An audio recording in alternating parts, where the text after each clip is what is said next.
Igisirikare cy'u Rwanda gifunze abantu barenga 20 barimo abanyamakuru ba siporo. Ubuvugizi bw'igisirikare cy'u Rwanda bwasohoye itangazo rivuga ko uru rwego rufunze abasirikare 2 n'abasivile 20 bakurikiranyweho ibyaha birimo ubufatanyacyaha mu gukoresha umutungo wa leta icyo utagenewe.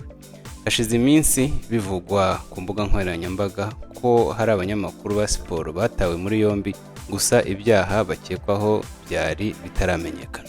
Kuri uyu wa kabiri tariki ya 5 Kanama 2025, igisirikare cy'u Rwanda RDF cyavuze ko ubushinjacyaha bwa gisirikare bukurikiranye mu butabera ba ofisiye 2 ba RDF hamwe n'abasivile 20 bakurikiranyweho ibyaha bikekwa ko bakoranye n'abo ba ofisiye. RDF yagize iti: Aba bose bafunzwe by'agateganyo n'ubushinjacyaha bwa gisirikare ku byaha bakekwaho bikurikira: ubufatanyacyaha mu kwakira no gutanga inyandiko utemerewe n'ubufatanyacyaha mu gukoresha umutungo wa leta icyo utagenewe. Itangazo rivuga ko ibyaha bariya bakurikiranyweho bijyanye n'uburyo haguzwe amatike y'indege kuri konti ya Minisiteri y'Ingabo mu buryo bunyuranyije n'amategeko.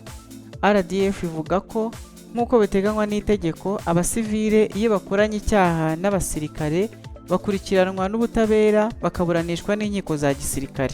Mu bavuzwe cyane mu batawe muri yombi, umunyamakuru wa siporo Rugaju Rigani na Mugisha Frank bita Jangwani, uyu akaba ari umuvugizi w'abafana ba APRFC. Hari kandi Kalisa Georgine wahoze ashinzwe umutungo muri APRFC. Bivugwa ko amafaranga yakoreshejwe mu buryo butari bwo arayaguzwe amatike y'indege mu mukino wa CAF Champions League 2024 wahuje APRFC na Pyramids mu Misiri tariki ya 21 Nzeri 2024, aho icyo gihe APRFC yatsinzwe ibitego 3 kuri kimwe.